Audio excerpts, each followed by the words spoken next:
need you to hear me when I say this. Your side hustle is not just some cute little hobby. It's not something you do when you're bored. It's not just extra money. It is leverage, okay? It is your backup plan that can become your main plan if you choose to.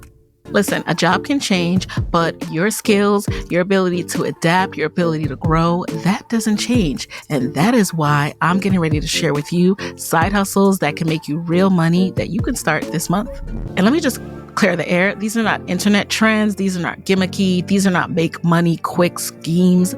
These are real businesses that solve real problems that you can grow into full-time income. If you're new to Side Hustle Pro land, you know that I'm all about building out viable businesses that start as side hustles. So keep your full-time income, or if you don't have a job right now, then go hard on this side hustle and grow it out.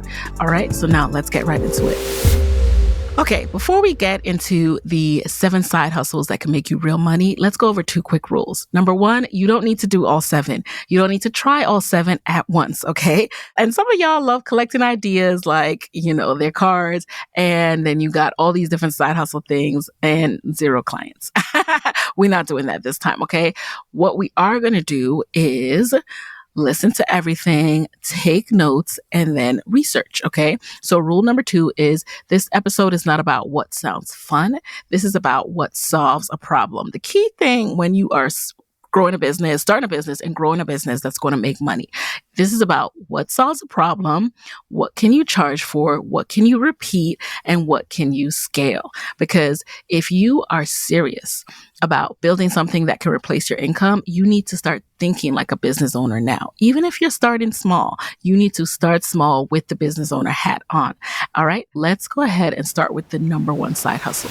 So the number 1 side hustle I want to kick it off with is what I will call the local fix-it project manager, aka a home ops manager.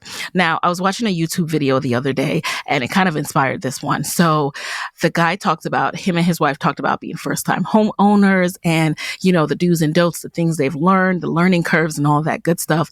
And the number 1 thing that he said that stuck out to me is that buying a home, you're not just buying a home, you are buying a lifestyle. You have to now become fix-it people. You have to now become figured it out people. Like, this is broken. All right, are we going to do this ourselves? Are we going to YouTube this? Or are we going to hire someone? If we're going to hire someone, what's the best way to vet them so we don't get taken advantage of, right? Like, it becomes part of your lifestyle. Now you do this for the work, you have kids, and you are a homeowner, right? So this one is going to be for organized people who love figuring out that stuff for other homeowners. This is for the people who are always on the group chat like, okay, so who's doing the calling? What time are we leaving? Did we book the reservation? Like, you need to be really organized for this one, okay? And so this is about being a home ops manager. And let me be clear. You yourself are not the handyman. You yourself don't have to figure out how to fix anything, but you do have to help other homeowners figure it out.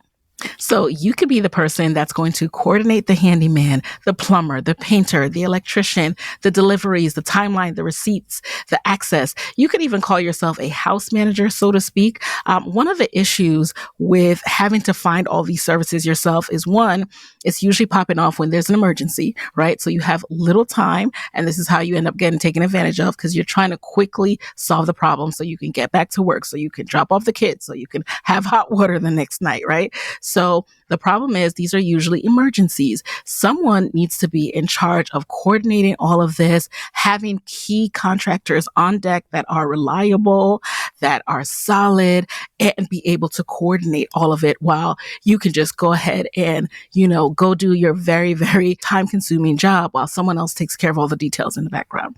Because the real problem is not that people can't find someone to do the work. The real problem is people don't have the time or the patience to manage it themselves. So who is this for?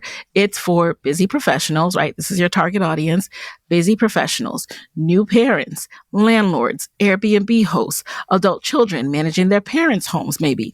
Anyone with a home project that is dragging for 6 months because nobody wants to coordinate it, nobody wants to own it, as we like to say, right? So what you sell is going to be simple.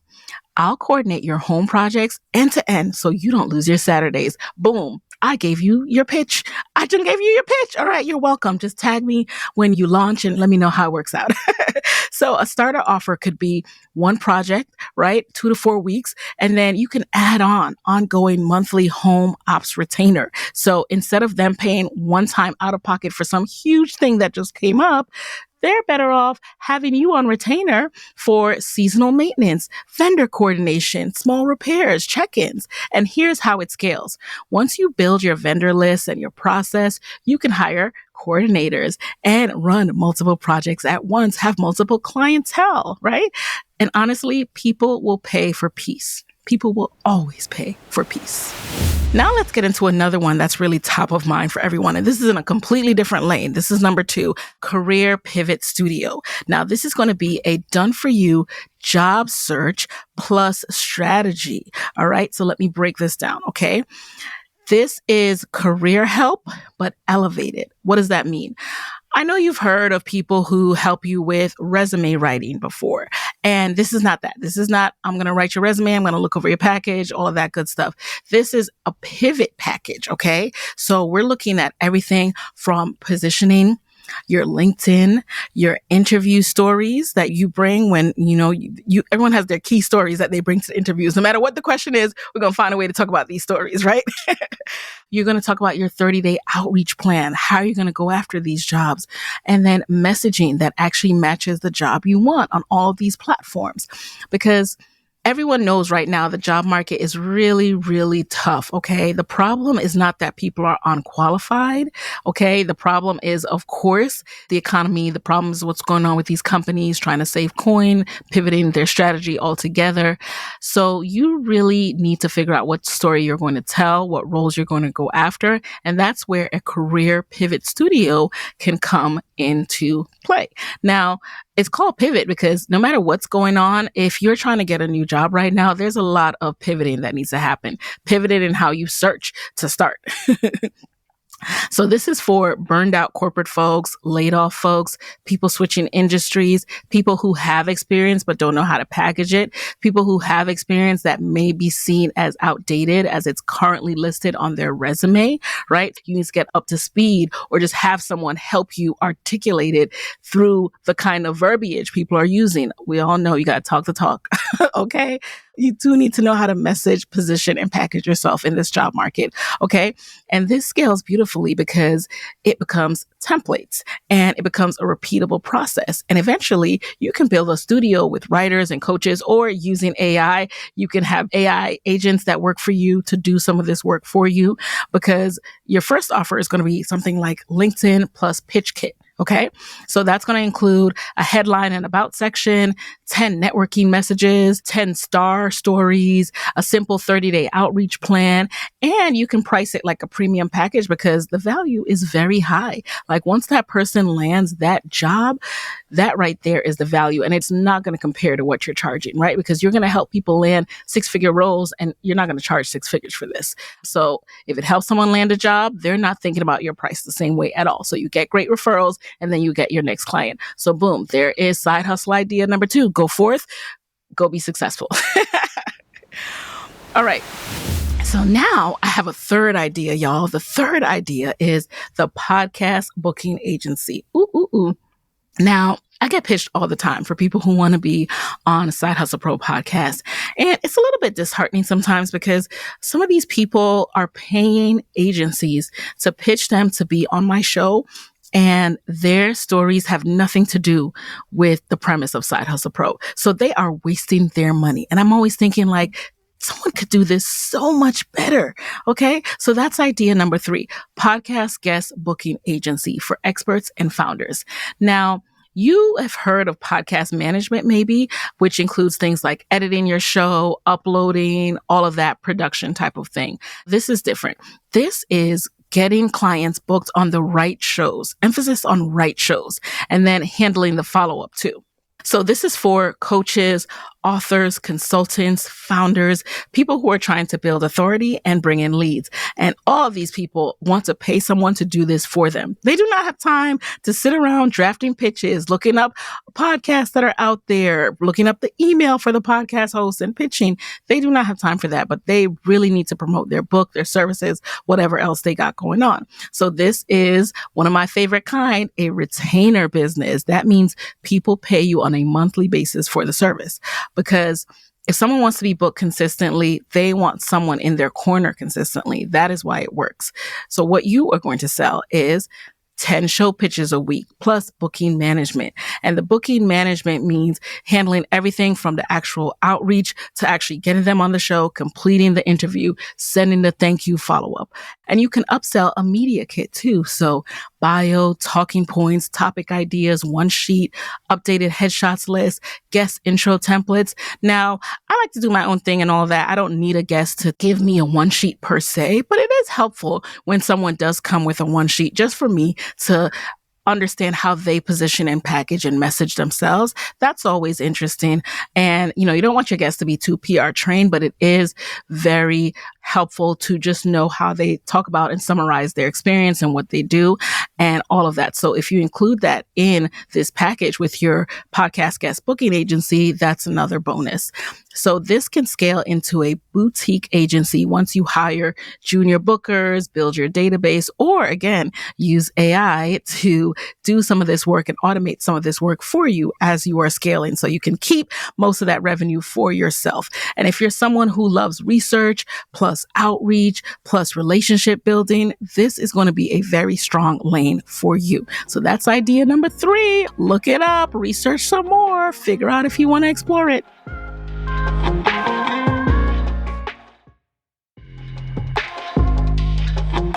Idea number 4 is being a compliance, privacy, and admin cleanup for small businesses.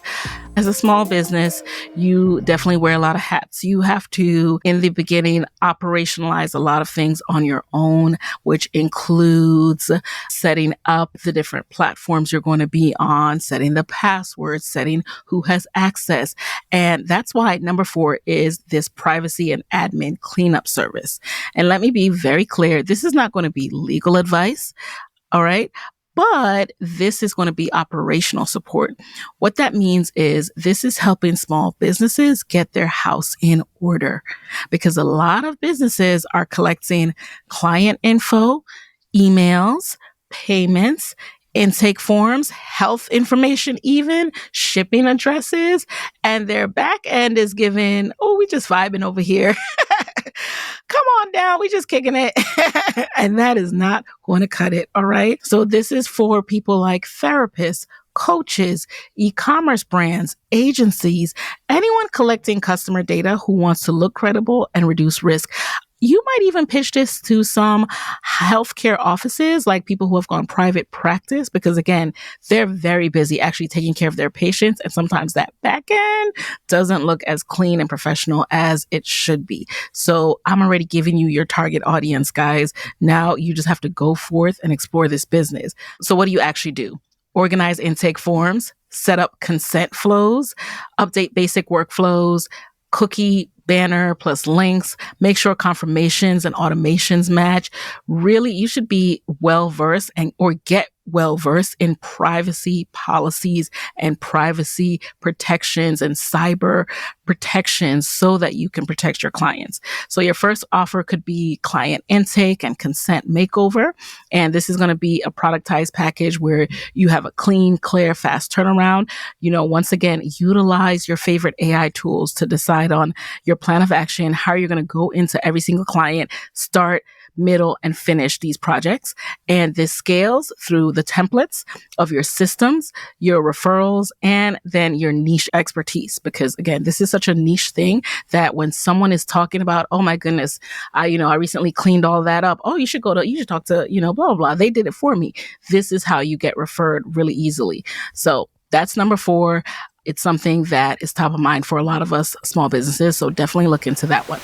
Now I'm going to get into number 5. Number 5 is near and dear to many of our hearts, where if you're in my generation, which is the sandwich generation, and it's a generation that refers to, I'm looking at my phone with the definition, and I don't like that they're calling us middle-aged adults. I mean, come on, that phrase is outdated. However, it's for those of us who are squeezed between caring for raising our own children and aging parents, right? So you suddenly are in this middle ground where you have high needs on the young and older end, and you're sandwiched in between. So the next idea is an elder care concierge for busy adult children.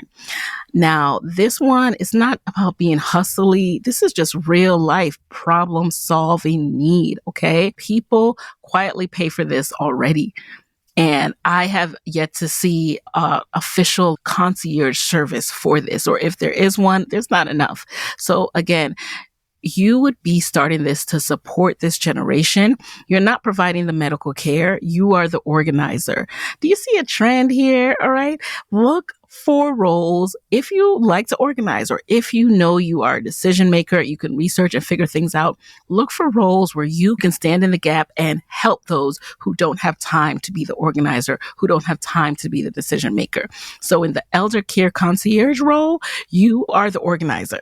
You are coordinating appointments, transportation scheduling, medication pickup, paperwork, home services, check-in systems, communication updates for the whole family, right? Because there are a lot of stakeholders and everyone wants the latest and greatest update. You are coordinating, maybe researching new medical providers, all of that good stuff. So this is for adult children supporting parents in the same city and sometimes in a whole other city, and who are overwhelmed because if you have demands at your job, if you have demands for your kids, if your kids are popping up sick every other week, you have a lot of demands on you. And the revenue model is monthly retainer again, plus per task fees that just pop up that are outside of the scope of what you're already doing. A starter offer could look like care setup sprints. So this means you build a plan, right? You have an intake form, you have an initial call, you get to know each unique client and family's needs, and then you build them a plan. You set up the systems, you coordinate the first round of services, and then you can upsell a monthly check-in plan. You can upsell check-ins at different times, and then you can have meetings to find out how things are going, what's working well, what's not working, what has cropped up that they didn't expect that they now need help with again. Like, did the elderly person fall? Are there new health appointments that they need to take them to? Is there a new physical therapy stint? You can get this information and then continue to support them and have add-on fees. So this scales if you build a small team across cities eventually. This scales if you're able to support clients, multiple clients, with this kind of model. So this is how this scales. And of course, it scales through word of mouth because, again, the sandwich generation, they're going to share resources because their fellow friends are going through the same thing. All right. So this is one of those businesses where trust is everything. And if you build that trust and you do it right, referrals come fast. And so it scales fast. I'm really loving this kind of episode. I'm getting ideas while I'm talking to y'all. All right. Let's get into number 6. Okay. Number 6 is being a micro events producer.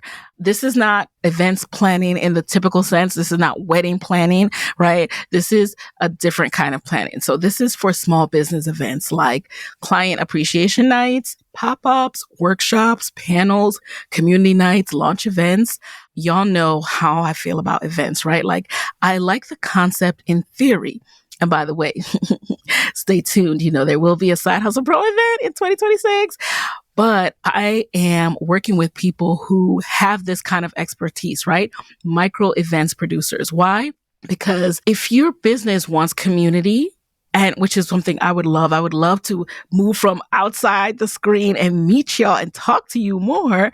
But I do not crave or have the time to execute on the different things that an event is comprised of. So who it's for people like content creators, podcasters, salons, fitness studios, med spas, restaurants, boutiques, realtors, creators, again, right? These are for people who want to have some pop-up one-off events that are really, really dope. Like, so this is not what they do all the time, but when they are ready to do it, they want to do it well, and they don't want to go to these people who are like doing weddings and like just thinking on a whole different like scope perhaps. So this is a very niche need. Okay. So a starter offer could be a 60-person pop-up in 30 days, right? You plan that, you build out the vendor list. So the people who would be helping to produce the event, even maybe potentially a sponsor list. You create a repeatable run of show and you handle the details. Okay. I'm hands off when it comes to events. So you handle the details and you can hire assistants as you grow so they can help with that. So this can become a full-fledged agency with brand partnerships and with venue relationships that helps as you continue working with specific venues. But a micro events producer for small businesses is very clutch. And the last idea I have, okay, number 7, let's get into it. This one is for my systems people, okay? This is a fractional COO, Chief Operations Officer, all right? You are going to be an operations command center builder. This is for people who love structure. This is for the people who can walk in, see chaos, or better yet, open up a business's back end, see chaos, and your brain immediately starts organizing it. This is you, okay? This is fractional COO work, or what I like to call the, operations systems builder. Okay, this is not just, here's a Notion template. Good luck. As much as I love a Notion template, as much as I love a Google Sheet, this is not that. This is, I'm going to build the operational backbone of your business so you're not flying blind. I am going to do this for you, okay? Because I've been there. That's the key too. Like, have you been there? What have you organized before? I'm actually working with someone like this in my business because most of us as entrepreneurs, we are building the plane as we're flying it. And there's a point where I looked up and I said, you know what? I have this wonderful program, Podcast Moguls. I've had, over 1,000 students at this point, and I need a better operational backend to know where everyone is in their process, who's launched, who's stuck, who's crushing it, right? And this is something that I knew that there were fractional COOs out there who got that covered. So I reached out and now I have a dashboard that's being built to show me all that information. So yeah, someone pitched me this exact solution and it was so clear why it was valuable, right? They basically said, you need visibility into your students. You need a dashboard that tells you what's really happening, and you need those forms that make people feel seen. Like the moment a student sees their name in a drop down and thinks, oh, they actually care about me. They know I exist. They know I'm in this program. So that was a real moment for me where I really saw the value of not only having data, but having organized data. Okay. So what can you actually build as a fractional COO or command center builder? Well, it's going to depend on your client. It's going to depend on the type of business they have. Like not everyone needs the kind of dashboard that I need that I just described. So you're going to have to figure out, okay, can I serve different type of people? Do I just want to focus on podcasters, content creators, medical offices, right? Who do I want to help them to operationalize and systematize? And you're going to be the person responsibility for building the visibility aspect and the execution aspect. So visibility looks like dashboards, journey tracking. So for a course and a program, it would look like pre-launch, launched, growing, monetizing. You are going to be the person who builds out weekly insight reports. You're going to be the person that gives visibility into success stories, tracking for testimonials, VIP pipeline tracking, right? Who's ready to upgrade and why, revenue and sponsorship tracking, those kind of things. And then the execution looks like automations, integrations. So from email to payments to course platform to CRMs, team task management, documentation, SOPs, VA training. So the system runs without the founder being the bottleneck, which is something that I'm consistently working to get out of in my own business. And the integrations piece is so clutch because when you are starting out, you just start using all these different platforms because every platform is good for something. Now, getting those to integrate and work together, after a while, when you have a certain workflow going, it can be hard to backtrack and do that all. So that's where a fractional COO comes in. Okay. And you sell this in tiers, basically, exactly like the pitch that came into me did, right? You can do an essential system, a complete business system, or a hybrid, kind of like a start small, upgrade later. I thought that was so smart because it allowed me to start where I am, see if it was worthwhile, right? Like prove to myself if this is really worthwhile. Will I want to continue doing this? And then decide, okay, I'll upgrade to more later. Like, and an upgrade to more later could actually be like bringing someone in on a retainer to be the CEO and not just me running the dashboard myself. So that is that. Okay. The starter offer could be like the command center sprint. So that could be like you just building a dashboard for them, plus 2 to 3 critical forms, plus basic reporting. Then you can upsell like the operations partner retainer. So this is like them being a part of your team, but on retainer. So that's like monthly optimization, automation, team training, especially as you get new team members. And this is how people go from I'm good at organization to I am literally the COO. You can't just call yourself a COO. You need to be able to do all those things. This is why I saved this for last, because it is intensive, but it's intensive for a reason, because it's important to business owners and it can scale. Alrighty. And this is why I saved it for last, because it is intensive, but it is intensive for a reason, because it is important work. You are essentially building infrastructure for people. So if you're up for the task, now that is a side hustle that you can start today that can make real income. All right, y'all. So that's this month's edition of my side hustle ideas for y'all. I think I'm going to make this a monthly series. Hopefully I could keep thinking of ideas. But yes, those are the 7 side hustles you can start this month. And here's what I need you to do next. Remember, do not try to do all 7 at once. Do not spend 2 weeks researching and call it progress. Take some action, okay? Really pursue one of the lanes in earnest. Try to get your first client and see what happens. Pick one and take one action this week. Go back to last week's episode about your 12-week goal sprint if you need to break it down of how you're going to approach it in this quarter, all right? So once you've decided which one you're going to do, reach out to one potential client, offer one audit, build one sample, pitch one person, write one offer, create one simple checkout page, post one, I'm offering this message. Those are all great places to start. And when you do, be sure to come back to this video and leave me a comment letting me know you started. All right. And with that, I'll talk to you next week. Hey guys, thanks for listening to Side Hustle Pro.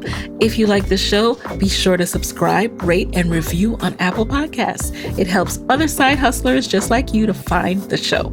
And if you want to hear more from me, you can follow me on Instagram at Side Hustle Pro. Plus, sign up for my 6-bullet Saturday newsletter at sidehustlepro.co/newsletter. When you sign up, you will receive weekly nuggets from me, including what I'm up to, personal lessons, and my business tip of the week. Again, that's sidehustlepro.co/newsletter to sign up. Talk to you soon.